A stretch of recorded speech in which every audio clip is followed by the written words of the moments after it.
نادى في كل القرى اللي حواليهم وقال لهم على ميعاد الحفلة وإن الأمير عمل حفلة تاني علشان يختار زوجة ليه.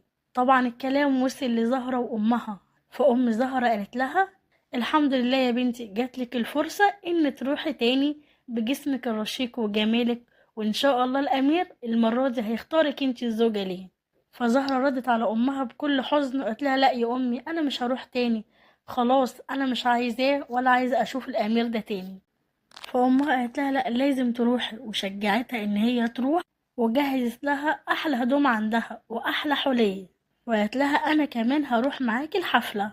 وفعلا يوم الحفلة زهرة لبست أحلى ما عندها واتزينت وكانت زي القمر 14، وراحت هي وأمها القصر، وكان كل اللي يشوفها عينيه ما تتشالش من عليها من كتر جمالها وحلاوتها.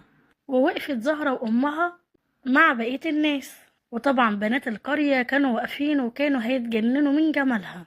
وبعد شوية دخل الأمير القاعة اللي فيها الحفلة، وطبعا كل البنات كانت بص على الأمير وعينيها ما نزلتش من عليه، إلا زهرة كانت بصة في الأرض ومش عايزة تبص للأمير خالص.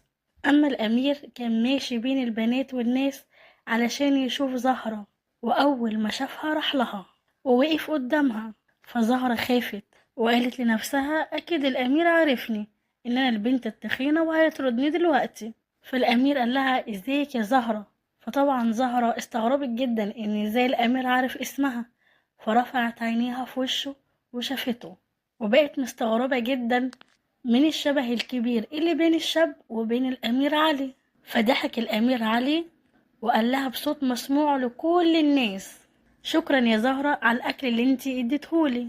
ساعتها زهرة ما كانتش قادرة تتكلم خالص، فالأمير علي قال لها أنا نفس الشاب اللي قبلك وشاف جمالك اللي جوه أكتر من اللي بره. أصل فعلا الجمال جمال الجوهر مش جمال المظهر، وانتي يا زهرة عندك الجمال جمال الجوهر وجمال المظهر.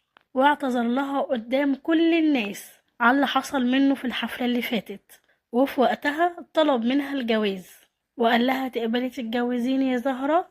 طبعا ومن غير تردد أمها وافقت. وزهرة ساعتها ما كانتش مصدقة نفسها وعينيها دمعت من كتر الفرحة، وخدها الأمير من إيدها وراح وقف بيها على الساحة وقال لكل الناس اللي في القاعة من اليوم زهرة هتبقى أميرة القصر وزوجتي. طبعا زهرة ما كانتش مصدقة نفسها من الفرحة، أما بنات القرية فكانوا هيموتوا وكانوا مش مصدقين اللي حصل، وقالوا إن